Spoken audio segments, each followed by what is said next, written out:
Hello students. आप लोगों की बहुत मांग थी कि सर कुछ पैट के विषय में बताया जाए, क्योंकि अक्टूबर में जो होने वाली ये परीक्षा है इसके विषय में आज मैं विधिवत आप लोगों को पहले सिलेबस बताते हैं कि क्या रणनीति अपनाई जाए कि लोग जो जुड़े 100% सफल हो। मेरा टारगेट यही है कि जो मुझसे जुड़ेंगे या मेरे चैनल से जुड़े हैं तो लगभग लोग सफल हो। और आज जो मैं सिलेबस बताने जा रहा हूँ उसको विधिवत देखिए, क्योंकि कैसे प्रश्न पूछे जाएंगे, क्या सिलेबस है।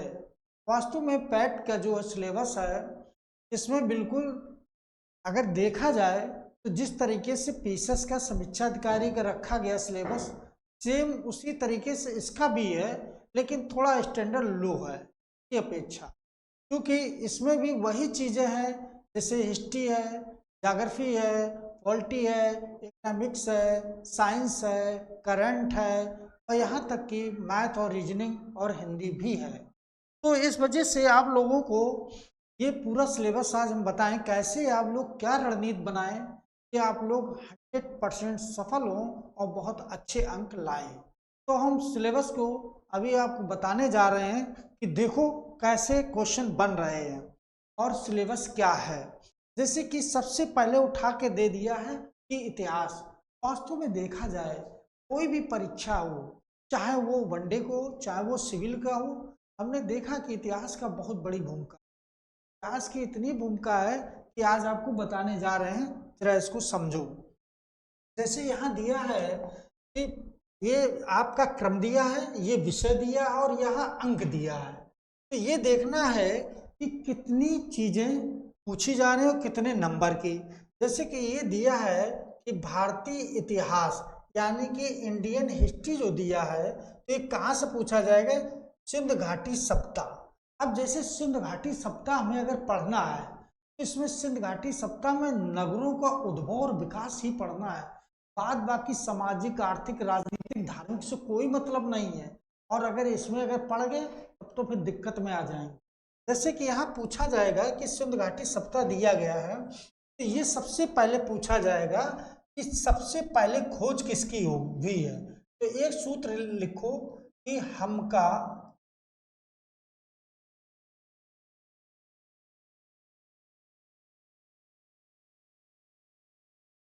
बचा लो, हमका इस परीक्षा से पास हो जाए, बचा लो। अब देखो हा से क्या हो गया? हड़प्पा सप्ताह की खोज हो गई। मां से क्या हो गया? मोहनजोदड़ो खोज हो गई। का से क्या हो गया? कालीबंगा खोज हो गई। बा से क्या हो गया? बनवाली खोज हो गई। चा से क्या होगा? सोनोदुड़ो खोज हो गई। ला से क्या हो गया? लोथल की खोज हो गई। इसके बाद और नगर है, ये नहीं कि इतना ही पढ़ना है। इसके बाद रंगपुर है, जैसे क्या है? रंगपुर पढ़ना मुझे है, देशलपुर पढ़ना है ना, धौलावीरा पढ़ना है।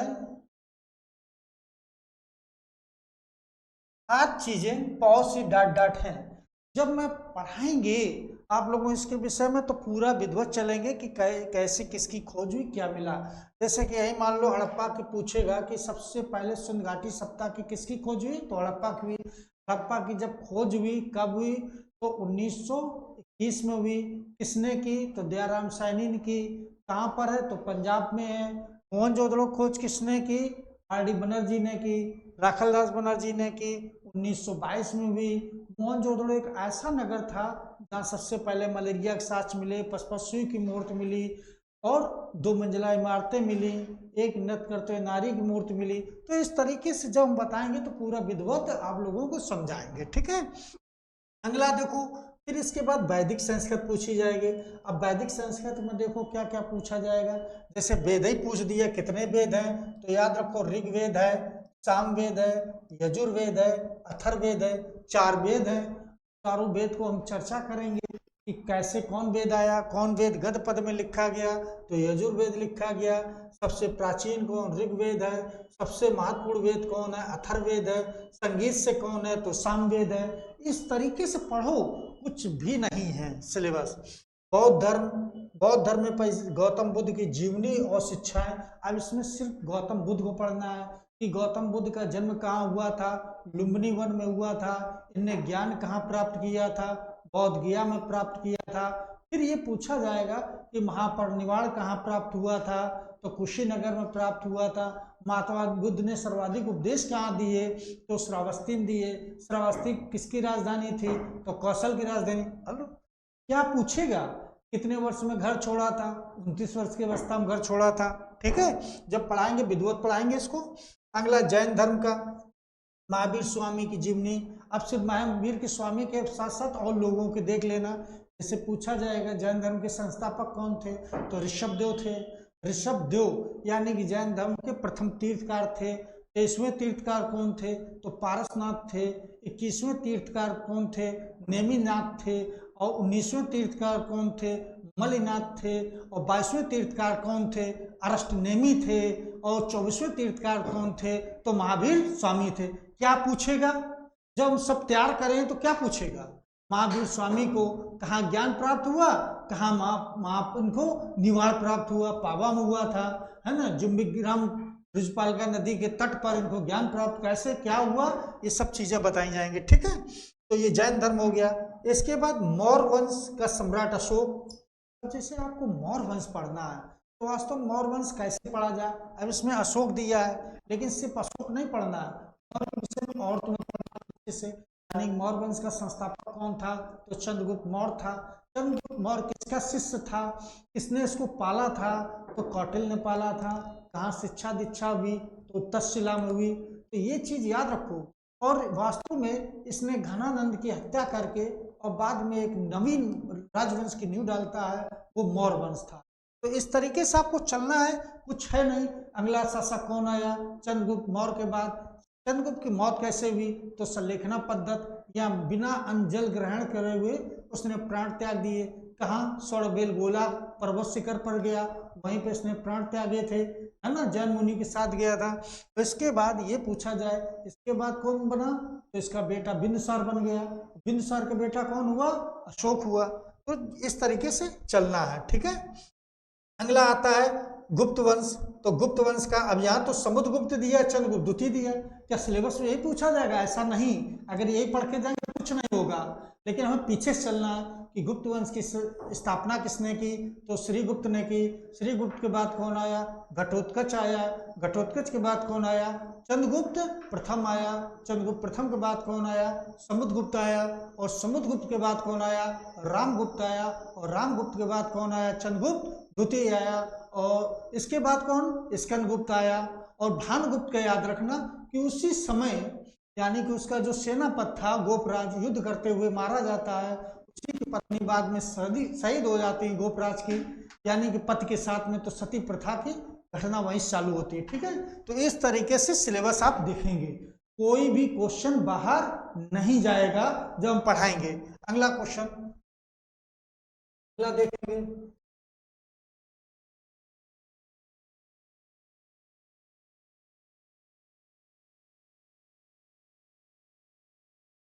अगला देखेंगे क्या, फिर इसके बाद मौर्य वंश हो गया, है ना। इसके बाद गुप्त वंश मैंने बता दिया। अब अच्छा एक चीज और, चंद्रगुप्त द्वितीय के जरूर ध्यान देना। इस चंद्रगुप्त द्वितीय और समुद्रगुप्त ये दो ऐसे शासक थे कि 100 युद्धों का विजेता, ये 100 युद्धों का विजेता था, याद रखना, इस 100 युद्धों का विजेता था। और इसने शकों को पराजित किया था। किसको पराजित किया था, तो शकों को। शकों को पराजित करने के बाद इसने क्या किया था, चांदी का रुपया चलाया था। क्या है कि चांदी का अगर रुपया कहा जाए तो किसने चलाया, इसे। तो ये चीज याद रखना। फिर इसके बाद हर्षवर्धन आता है। हर्षवर्धन के विषय में इसने 3 ग्रंथ रचना की, NRP। एक सूत्र याद रखना कि हर्षवर्धन जो आया था, ये 2 भाई थे। एक देखो, एक चीज और आएगी, एक था राजवर्धन, प्रभाकर वर्धन। देखो राजवर्धन थे, प्रभाकर वर्धन, ये 2। देखो ध्यान देना इस जगह कि प्रभाकर वर्धन हुए, उनके प्रभाकर वर्धन के 2 बेटे, यानी कि नंदवर्धन और कौन थे, हर्षवर्धन। तो याद रखना ये 2 बेटे थे और एक बेटी थी, यानी कि राजश्री। कौन थी, राजश्री। तो ये याद रखना कि राजश्री जो थी अपने भाई हर्षवर्धन के साथ राज सिंहासन बगल में बैठती थी। जैसे कि अक्सर एक क्वेश्चन पूछा जाता है, प्राचीन काल में ऐसा कौन राजा हुआ जिसने अपनी पत्नी का सिक्कों पर उल्लेख किया? तो चंद्रगुप्त प्रथम था। वो भी अपनी पत्नी को सिंहासन बगल बैठा रहा। और इसी तरीके से मध्यकाल की बात आती है, ऐसा कौन शासक हुआ? तो दूर जहां को बैठा था उसे कुंभ नामांकित। और अगर इसके बाद पूछा जाए कि हर्षवर्धन के विषय में, तो हर्षवर्धन ऐसा शासक हुआ जिसने अपनी बहन को नाम सिक्कों में अंकित करवाया और राज सिंहासन बगल बैठाला। तो ये चीज याद रखना। राजश्री, ठीक है, तो राजश्री भी सती होने जा रहे थे, लेकिन इसको बचा लिया गया था, इसका पति मार दिया गया था, ठीक है। तो ये चीज बताएंगे। और हर्षवर्धन यही था कि इसने जो है यही प्रयाग संगम में, यानी कि 2 महासम्मेलन का आयोजन होता है, एक प्रयाग में, दूसरा कन्नौज में, ठीक है। तो ये चीजें याद रखना। राजपूत काल आता है। अब राजपूत काल जैसे पढ़ेंगे तो राजपूत काल में कई काल हैं, ठीक है। जैसे गहड़ वाला वंश हो गया, चंदेल वंश हो गया, चौहान वंश हो गया, इस तरीके से हमें ये राजपूत वंश पढ़ना है। और देखो एक चीज और याद रखना कि जब राजपूत वंश पढ़ाएंगे तो इसमें और चीजें हम लेके चलेंगे। जैसे यहाँ पर पल्लव है, चोल है, चेर है, पांड है, इनको भी लेके चलेंगे। फिर सल्तनत काल आ जाता है। दिल्ली सल्तनत काल में कितने वंश हुए? तो यहाँ पर याद रखना मात्र 5 वंश हुए थे। 5 वंश कौन से हुए? गुख, कुशल, ये 5 वंश। यहाँ पर अगर इस विषय की बात करें सल्तनत काल की, तो 5 लोग हुए थे। गुख, कुशल, यानी कि अब यहाँ का एक सूत्र याद रखना, इसने 84 वर्ष शासन किया, इसने 30 वर्ष शासन किया, इसने 94 वर्ष शासन किया, इसने 37 वर्ष शासन किया और इसने 75 वर्ष, यानी कि एक मोबाइल नंबर 84, 30, 94, 37, 75। तो ये चीज हमारा हो गया कंप्लीट। मुगल वंश की, जब मुगल वंश की बात करेंगे तो मुगल वंश में कौन कौन शासक आए, इसके विषय में देखो अभी।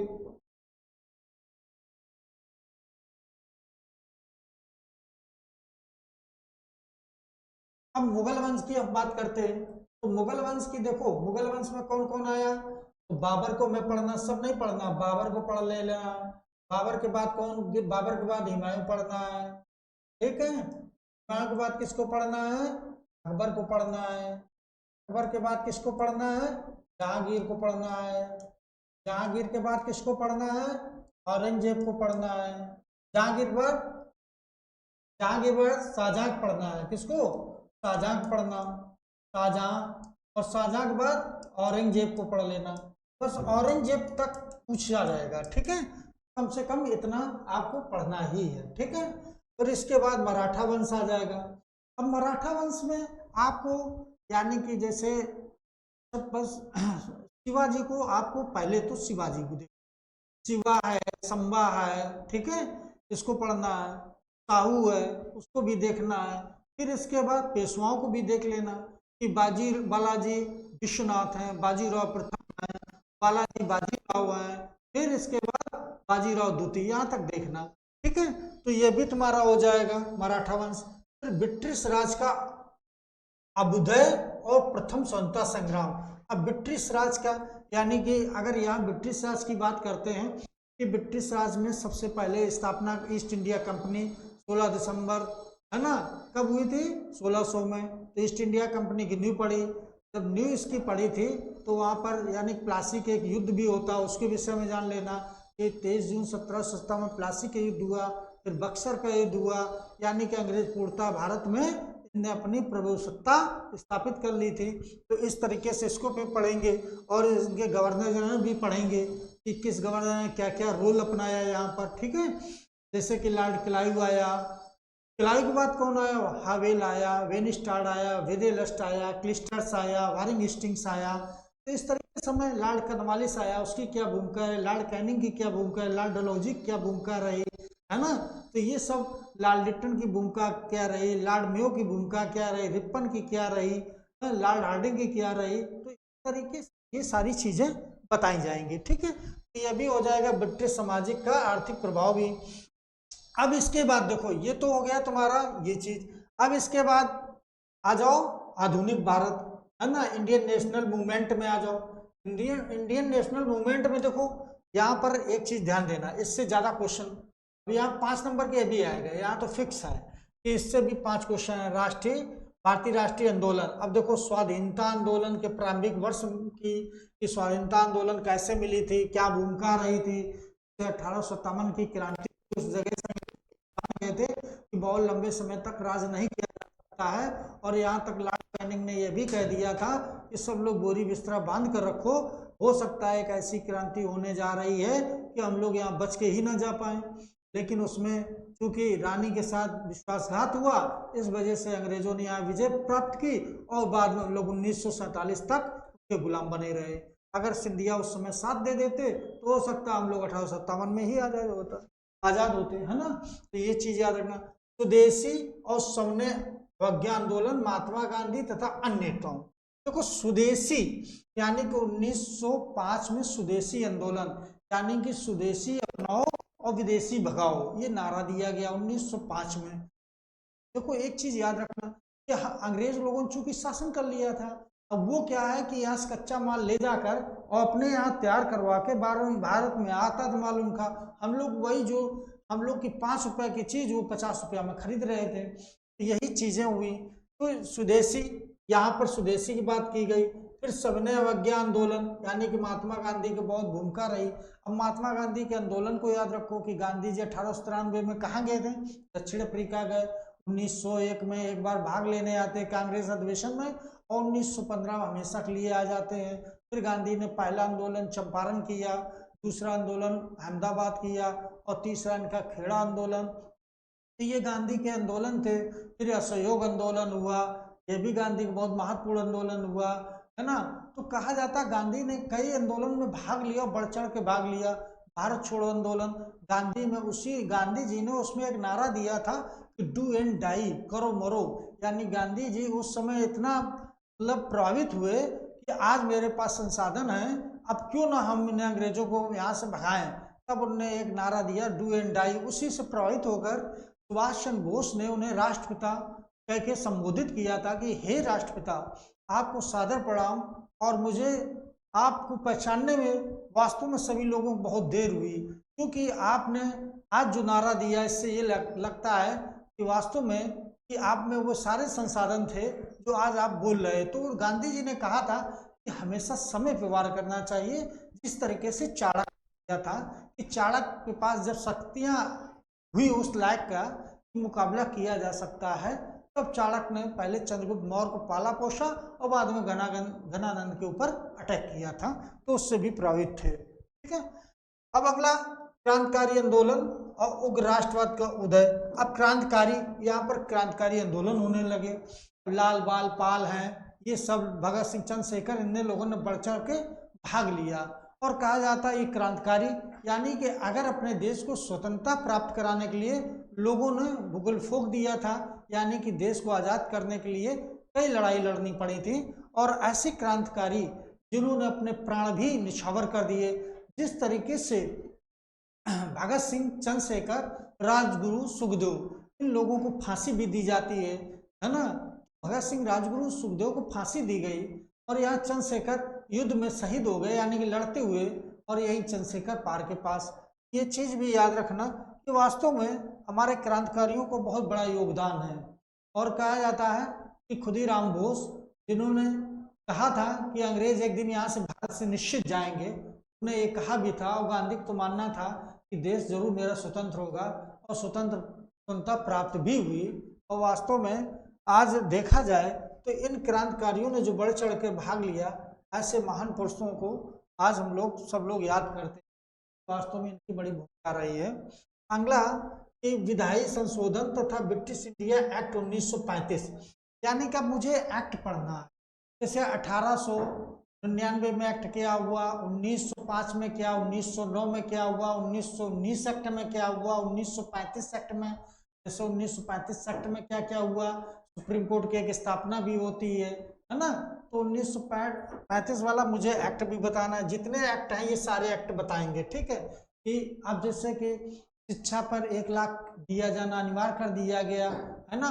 1919 में ये भी बात हुई, 1833 में, है ना, 1833 में क्या हुआ था कि जो बंगाल का गवर्नर था, है ना, अब वो पूरे भारत का गवर्नर हो गया था।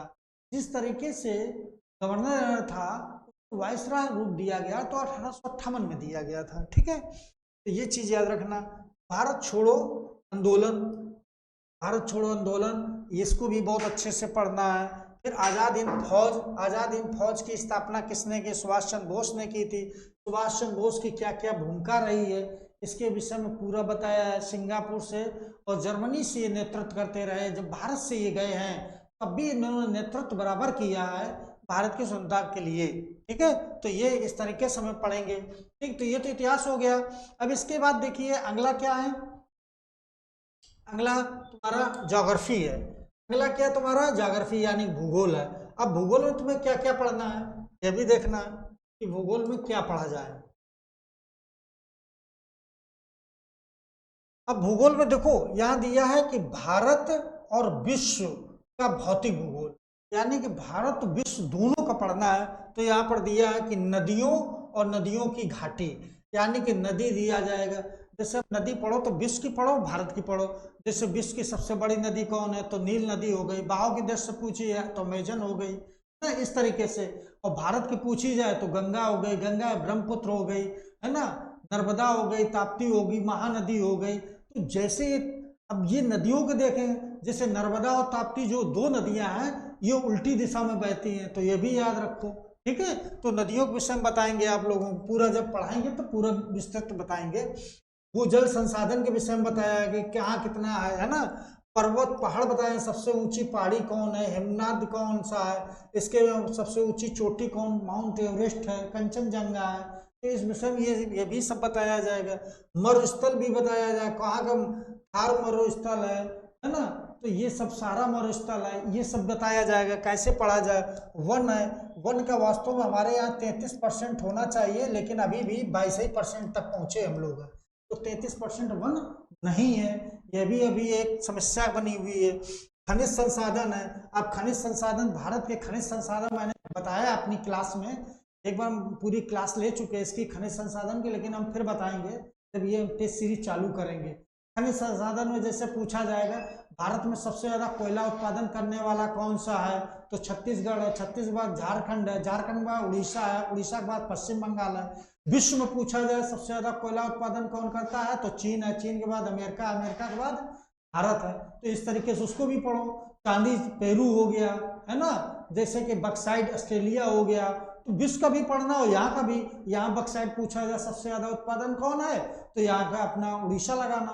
तो जिस तरह के खनिज उत्पादन, कुछ भी गलत नहीं होगा, मेरे साथ जुड़े रहिए। देखिए तो भारत और विश्व का राजनीतिक भूगोल, इसके विषय में बताएंगे क्या क्या है ये भूमिका। जलवायु मौसम, जलवायु का मौसम कैसा रहता है, जैसे कि ये भी बताएंगे कि 1 जून को भारत में जलवायु मौसम यानी कि हमारे यहाँ वर्षा का प्रवेश होता है ना, कैसे फिर कब ये जाती वापस जाती, तो इसके विषय में बताएं। टाइम जोन, ये भी मुझे बताना है कि टाइम जोन कैसे हमें बताना है, इसके विषय में। और जनसांख्यिकी परिवर्तन तथा प्रयास, यानी इसका भी अच्छे से करना है। तो ये चीजें ज्योग्राफी बहुत ज्यादा नहीं है, इसको भी बताएंगे, बहुत ज्यादा नहीं, सिलेबस में पूरा आपका एक एक चीज कंप्लीट कराइए। अगला है कि भारतीय अर्थव्यवस्था, इंडियन इकोनॉमी। तो यानी कि इसको देखो, अब देखो यहाँ पे क्या पूछा गया कि भारतीय अर्थव्यवस्था 1947 से 1991 की भी पूछी, तो ये चीज याद रखना। तो यहाँ पर दिया है योजना आयोग और पंचवर्षीय योजना है। अब योजना आयोग यानी कि योजना आयोग जो है नीति आयोग में अब चेंज हो गया है। योजना आयोग का अध्यक्ष कौन होता है? इसके वजह प्रधानमंत्री होता है। तो ये चीज उस समय की याद रखना। नीति आयोग का अब भी प्रधानमंत्री है। तो अब ये पंचवर्षीय योजनाएं मुझे सब बतानी है कि पहली पंचवर्षीय योजना से जो 12वीं पंचवर्षीय, तो ये सारी योजनाएं बतानी है। मिश्रित अर्थव्यवस्था, विकास और निजी सार्वजनिक क्षेत्र में इसकी मिश्रित अर्थव्यवस्था में बताएंगे। भारत की आज भी मिश्रित अर्थव्यवस्था है, तो क्यों है, कैसे है, इसके विषय में पूरा बताया जाएगा। हरित क्रांति, वास्तव में हरित क्रांति अगर पूछा जाए कि हरित क्रांति अगर पूछा जाए भारत में, जैसे कि दूध का हो गया और हरित क्रांति, तो ये दोनों ये क्वेश्चन यहाँ से रखे जाते हैं। ठीक है, अमेरिका से हरित क्रांति की शुरुआत हुई थी, ठीक, और फिर भारत में जब हरित क्रांति आई तो हरित क्रांति में सबसे ज्यादा प्रभाव किसका हुआ? तो यहाँ मोटे अनाज उसका सबसे ज्यादा उत्पादन बढ़ गया था। ठीक है, तो हरित क्रांति के विषय में पूरा बताया जाएगा। तो वास्तव में जब हरित क्रांति है तो हम लोग उत्पादन में आत्मनिर्भर हो चुके थे। ठीक है, तो इसके विषय में पूरा बताया। वर्गीस कुरियन वाले में दूध क्रांति वो भी बताया जाएगा, जैसे दूध क्रांति, ऑपरेशन फ्लड, ये वर्गीस कुरियन का, इसके भी विषय में बताया जाएगा पूरा विस्तृत। बैंकों का राष्ट्रीयकरण, अब जैसे 14 बैंकों का राष्ट्रीयकरण हुआ, 6 बैंकों का राष्ट्रीयकरण हुआ। 14 बैंकों का राष्ट्रीयकरण जो हुआ था इंदिरा गांधी के समय हुआ, 6 बैंकों का हुआ था राजीव गांधी के समय हुआ। इसके विषय में वर्ष 1991 में आर्थिक सुधार और उसके बाद अर्थव्यवस्था, वर्ष 2014 के पश्चात आर्थिक सुधार, तो ये पूरा आपको विस्तृत बताया जाएगा। 5 नंबर का ये भी आएगा। ठीक है, तो ये चीज याद रखना। अब इसके बाद जैसे ये चीजें कि कृषि, अब जो 2014 के पश्चात आर्थिक सुधार क्या क्या हुए इसके विषय में अच्छे से पढ़ लेना। 2014 से पूछा है, जैसे कृषि सुधार में क्या क्या हुआ कि पहले की अपेक्षा हम लोग उत्पादन में आत्मनिर्भर हुए। पहले की ढांचागत सुधार क्या हुआ, श्रम सुधार में क्या हुआ, आर्थिक सुधार क्या है, जीएसटी, ये जीएसटी कब भारत में लागू हुई है, जीएसटी का क्या प्रभाव हुआ, तो इसके विषय में पूरा हमें देखना है। ठीक है, फिर अगला, फिर जैसे ये दिया भारतीय संविधान, देखो ध्यान देना कि भारतीय संविधान दिया है और लोक प्रशासन, ये बहुत इंपॉर्टेंट है, यहाँ से भी बहुत क्वेश्चन आएंगे। भारतीय संविधान, भारतीय संविधान की मुख्य विशेषताएं। अब देखो इसमें क्या क्या मुझे पढ़ना है, ध्यान देना। अब जैसे यहाँ दिया है भारतीय संविधान के विषय में अगर हम बात करते हैं तो यहाँ पर जैसे राज्य के नीति निर्देशक तत्व, मौलिक अधिकार और कर्तव्य। देखो देखो राज्य के नीति निर्देशक तत्व ये कहाँ से लिए गए, आयरलैंड से लिए गए। मौलिक अधिकार कहाँ से लिए गए, अमेरिका से लिए गए। मूल कर्तव्य कहाँ से लिए गए, तो रूस से लिए गए। ये सब पढ़ना है। नीति निर्देशक तत्व कितने कितने आर्टिकल से हैं, हाँ, मूल अधिकार कितने से कितने आर्टिकल तक, मूल कर्तव्य कितने हैं, अब 11 हो गए, पहले कितने थे 10, अब 11 हो गए। तो पूरे आर्टिकल से ये तो बिल्कुल रटे होने चाहिए, यानी कि 1 से 50 तक आर्टिकल बिल्कुल मौखिक रटे होने चाहिए। ठीक है, तो ये चीज याद रखना। और संसदीय प्रणाली हमारे यहाँ कैसी है इसके विषय में बताएंगे। संसदीय प्रणाली क्या है, जैसे अपने यहाँ संसदीय प्रणाली अपनाई गई है जो ब्रिटेन की देन थी, यानी कि आज संसदीय प्रणाली है तो हमारे यहाँ पीएम सबसे पावरफुल है। तो पीएम के बाद कौन आएगा, स्टेट में सीएम आ जाता है, और सेंटर में कौन है, राष्ट्रपति है। तो राष्ट्रपति की अपेक्षा प्रधानमंत्री के पास शक्तियां अधिक होती हैं। राष्ट्रपति एज ए पुतला होता है, सारी शक्तियां किसके पास हैं, प्रधानमंत्री के पास। इसी तरीके से स्टेट में राज्यपाल नाम मात्र का, लेकिन शक्तियां किसके पास हैं, तो मुख्यमंत्री के पास हैं, सीएम के पास हैं। तो ये चीज पूरी बताएंगे। संघीय प्रणाली क्या है, संघ और केंद्र शासित प्रदेश और केंद्र राज्य संबंध, इसके विषय में संघीय प्रणाली के विषय में। इस संघ क्या है, केंद्र शासित प्रदेश, इसके विषय में पूरा राज्य के विषय में विधिवत बताया, कोई क्वेश्चन गलत नहीं होगा। फिर न्यायिक ढांचा, सर्वोच्च न्यायालय क्या है, उच्च न्यायालय क्या है। देखो सर्वोच्च न्यायालय का मुख्य न्यायाधीश, यानी कि आज एक मुख्य न्यायाधीश है और 31 अन्य न्यायाधीश हैं। सर्वोच्च न्यायालय के मुख्य न्यायाधीश यानी कि 50वें हैं, हमें मालूम है चंद्रचूड़ जी हैं। और यहाँ का उच्च न्यायालय कितने हैं, तो लास्ट वाला तेलंगाना बना, यानी कि इस समय 25 उच्च न्यायालय हैं, देख लेना 25 उच्च न्यायालय जहाँ तक इस समय है। 3 सबसे पहले, देखो सबसे पहले सुप्रीम कोर्ट एक है, कहाँ पे, नई दिल्ली में। सबसे पहले कहाँ बना था, कलकत्ता में बना, फिर ट्रांसफर हुआ था 1935 अधिनियम के तहत ट्रांसफर होता, दिल्ली में जाता। तो सुप्रीम कोर्ट एक है और उच्च न्यायालय तो कई हैं, लेकिन 3 उच्च न्यायालय पहले बने थे, कलकत्ता बना था, बंबई बना, मद्रास बना था। तो इस विषय में जानकारी है। जिला प्रशासन कैसे चल होता है इसके विषय में बताया है। स्थानीय निकाय और पंचायती राज, अब यहाँ पर 2 अनुसूचियों को याद रखना कि अनुसूची 11 और अनुसूची 12, ये दोनों अनुसूची को आप अच्छे से पढ़ लेना, क्योंकि यहाँ से क्वेश्चन 100% आएगा। अनुसूची 11 और 12 कब जोड़ी गई, तो 1992 में जोड़ी गए थे। उस समय प्रधानमंत्री कौन था, तो पीवी नरसिम्हा राव थे। तो ये भी चीज देख लेना, यह भी 100% बहुत इंपॉर्टेंट क्वेश्चन है और यहाँ से पूरा विधिवत बताया जाए, कोई क्वेश्चन गलत नहीं होगा। अगला सामान्य विज्ञान, प्रारंभिक भौतिक विज्ञान है, प्रारंभिक रसायन विज्ञान है और प्रारंभिक जीव विज्ञान है, यानी कि फिजिक्स केमिस्ट्री मैथ। यहाँ पर क्या आएगा, यानी कि फिजिक्स आ गया तुम्हारा, और यहाँ पर क्या आ गया, केमिस्ट्री आ गया, और यहाँ पर तुम्हारा बायो आ गया। ये 3 चीजें तुम्हें देखनी है। ठीक है, यानी कि ये 3 चीजों में सबसे ज्यादा फोकस इस पे करना। ये चूंकि जीव विज्ञान से ज्यादा क्वेश्चन पूछे हैं, विटामिन पर इस पर ज्यादा क्वेश्चन पूछे जा रहे हैं, तो ये चीज याद रखना। अब प्रारंभिक गणित, अब देखो ध्यान देना, गणित में बहुत ज्यादा है, जैसे प्रारंभिक गणित दिया है, अर्थमेटिक्स है, जैसे पूर्ण संख्या है, भिन्न है, दशमलव पद्धति है, ये सब प्रतिशत वाला देख लेना, साधारण गणितीय समीकरण है, वर्गमूल, वर्ग है और वर्गमूल है, दोनों ये देखना है ना। अब जैसे 625 का वर्गमूल निकालना है तो कितना आ जाएगा, 25, पच्चीसम पच्चीसम 625, यानी कि 25 कितना आ जाएगा, 25 आ गया। तो वर्ग कोई बहुत ज्यादा कठिन है, घातांक घात ये भी है, औसत वाला बहुत सरल है, कोई ज्यादा नहीं कठिन है। इसके बाद हिंदी, अब हिंदी वाला देख लो, हिंदी में क्या क्या पूछा जाएगा, हिंदी में क्या पूछा जा रहा है। हिंदी में देखो सामान्य हिंदी आएगी, जनरल हिंदी आएगी। अब जैसे संधि है तो संधि और विच्छेद ये पढ़ना ही आपको है। विलोम क्या है, पर्यायवाची क्या है, अनेक वाक्यों के लिए एक वाक्य, यानी कि अनेक शब्दों के लिए एक शब्द, ये आएगा। लिंग है, लिंग वाला आ गया है, समश्रुति और भिन्नार्थ शब्द, यानी कि ये भी एक क्वेश्चन पूछा जाएगा। मुहावरे लोकोक्तियां आ जाएगा। समान अशुद्धि, वाक अशुद्धि वाला देख लें। लेखन और रचनाएं, गद पद, ये भी पूछा जाएगा।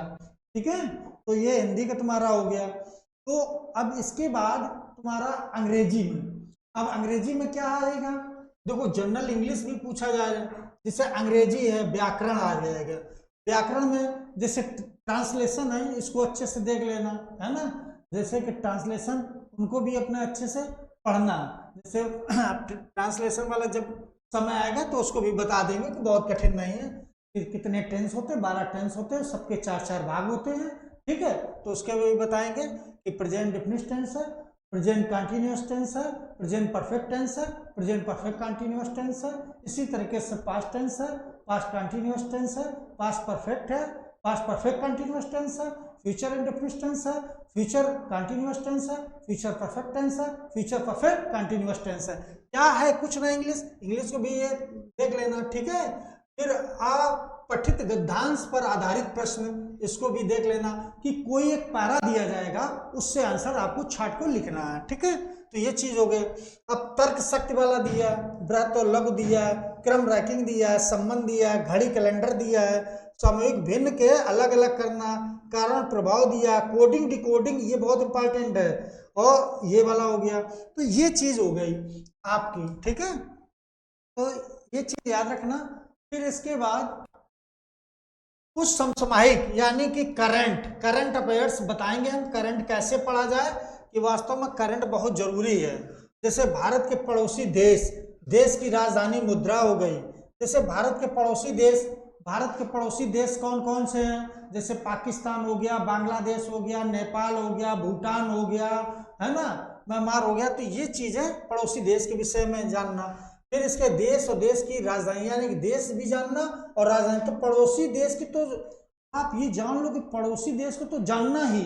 ठीक है, और इसके बाद उनकी राजधानियां, जैसे कि एक चीज में सूत्र बता दें कि MBA PN, एक BC लड़का था, एक BC लड़का था, उसने MBA किया, उसका नाम PN था, है ना। तो ये चीज याद रखना, ऐसे लिखो ये कि BC PN MBA, चलो पूरा हो गया। बांग्लादेश हो गया, चीन हो गया, है ना, और चीन का पाकिस्तान हो गया, नेपाल हो गया, म्यांमार हो गया, भूटान हो गया, अफगानिस्तान हो गया। एक सूत्र बना के सब लिख लेना इस तरीके से। देश और देश की राजधानी, ये तो पड़ोसी देशों की जरूर याद रखना कि भारत के राज्य तथा केंद्र शासित प्रदेश, इनकी सबकी ये याद रखना कि 28 इस समय राज्य हैं, है ना, और 8 केंद्र शासित हैं, ये चीज याद रखना। फिर अगला भारत संसद, राज्यसभा, लोकसभा, विधानसभा, विधान परिषद। देखो भारतीय संसद के ये अंग हैं। ठीक है, तो लोकसभा, विधानसभा, विधान परिषद, ये सब चीजें देखना कि क्या क्या है। ठीक है, राष्ट्रीय और अंतरराष्ट्रीय दिवस। तो भारतीय संसद जो है हमारी 3 लोगों से बनती है, राष्ट्रपति बनती है, लोकसभा और राज्यसभा। ठीक है, भारतीय संसद में तो याद रखना, जो भारतीय संसद है 3 लोगों से बनती है, किससे? राष्ट्रपति, और इसके बाद लोकसभा और राज्यसभा, ये 3 लोगों से मिलकर बनती है, ठीक है। तो ये चीज याद रखना। विश्व संगठन और उनके मुख्यालय, ये पूरा अच्छे से बताएंगे जिस समय हम पढ़ाएंगे। तो भारतीय पर्यटन स्थल कौन कौन से हैं, इसके भी विषय में बताएंगे। भारत की कला और संस्कृति, इसके विषय में बहुत अच्छे समझाया जाएगा। भारत विश्व के खेल बताएंगे कि जैसे खेल में भारत और विश्व के, अब देखो यहाँ पर भारत विश्व के खेल की बात करते हैं तो यहाँ पर देखो ध्यान देना कि जब इस तरीके के क्वेश्चन हो भारत विश्व के, तो यहाँ पर टेनिस भी आ जाएगा, टेनिस खेल। तो टेनिस में जैसे अब क्या हो गया, जैसे कि अभी देखो ऑस्ट्रेलियन हो गया, ऑस्ट्रेलियन के बाद क्या हो गया, फ्रेंच हो गया, फिर कौन हो गया, विंबलडन हो गया, फिर कौन हो गया, यूएस हो गया, यूएस ओपन हो गया, यानी कि अमेरिकन ओपन हो गया, ठीक है। तो ये 4, अब इनको क्रम से मिलाना है, ठीक। तो खेल, जैसे कि खेल वाला है, जैसे विश्व कप क्रिकेट किसने जीता अभी वो होने वाला, विश्व हॉकी है, फुटबॉल है, इस तरीके से। तो भारत के और विश्व के दोनों पढ़ने हैं, ठीक है। अगला भारतीय अनुसंधान संगठन, इसके विषय में पूरा बताएंगे। प्रसिद्ध पुस्तकें और लेखक, यानी कि जो बहुत फेमस किताबें हो उनके लेखक भी पढ़ने हैं। पुरस्कार और विजेता, अब जैसे नोबेल पुरस्कार हैं, जो क्षेत्रीय पुरस्कार हैं उनको, जो भारतीय पुरस्कार उनको भी पढ़ना है, ठीक है। जलवायु परिवर्तन और पर्यावरण, ये बहुत इंपॉर्टेंट है, इसको बहुत अच्छे से पढ़ना है, ठीक है। अब देखो, अब एक चीज आपको बता दें कि आप पठित गद्यांश विवेचना विश्लेषण, ये 10 अंक का हो गया। ग्राफ संग, ये क्या 10 नंबर का हो गया। तालिका व्याख्या विश्लेषण 10 अंक का हो गया। अब देखो एक चीज याद रखना कि यहाँ पर एक जो खास चीज हम बताने जा रहे हैं वो ये है कि परीक्षा जो होगी ये ऑफलाइन होगी। पहली चीज, जो ये पैट वाली परीक्षा होने जा रही है ऑफलाइन होगी, और पैट की परीक्षा में 100 प्रश्न आएंगे। कितने प्रश्न आएंगे? 100 प्रश्न आएंगे। समय सीमा 2 घंटा होगी, यानी कि 120 मिनट होंगे। समय आपने निर्धारित कर लो कि कितने पोर्शन को कितना समय देना है। और क्रम संख्या 1 से 9 तक अंकित शैक्षणिक विषयों से संबंधित प्रश्नों की कठिनाई का स्तर दिया गया है ना। राष्ट्रीय चयन अनुसंधान का दिया गया, एनसीईआरटी द्वारा दिया है, यानी कि जो स्टैंडर्ड रहेगा वो इंटरमीडिएट दिया है, लेकिन ऐसा कुछ नहीं, आप अपना स्टैंडर्ड बढ़ा के रखना, ठीक है। और परीक्षा का प्रकार वस्तुनिष्ठ होगा, यानी कि ऑब्जेक्टिव ही होगा। दूसरी चीज नेगेटिव मार्किंग है, यानी गलत एक क्वेश्चन होगा तो 1/4 अंक काटे जाएंगे। तो इस वजह से कोशिश यही करना कि गलत जो उन्हें छोड़ देना, और प्रयास करो पहले से कि गलत ज्यादा ना हो, ठीक है। और मित्रों जुड़े रहिए मेरे साथ, और मैं बहुत जल्दी आप लोगों को हो सकता है कि मंडे से टेस्ट सीरीज चालू करने जा रहे हैं, और जो मेरी टेस्ट सीरीज होगी वो लगभग हम बता रहे हैं जो लोग ज्वाइन करेंगे, तो मैं वादा करता हूं कि उस टेस्ट सीरीज में ऐसा कोई क्वेश्चन नहीं मिलेगा जो ना आए।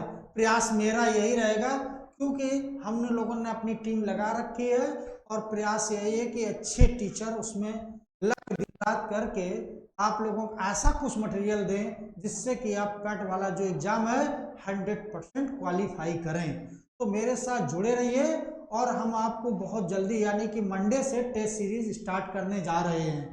तो जितने लोग हों जुड़े मेरे साथ, और ज़्यादा से ज़्यादा सब्सक्राइब भी करें, कि जिससे कि लगे मुझे कि हम जो बता रहे हैं वास्तव में आप लोगों को अच्छा लग रहा हो, तो सब्सक्राइब जरूर करना, ठीक मित्रों। आज तो हम सिर्फ सिलेबस पे चर्चा किए हैं, अब कल से हम लोग पढ़ाएंगे उस विषय को, एक एक टॉपिक लिया जाएगा। तो मिलते हैं फिर अगली वीडियो में।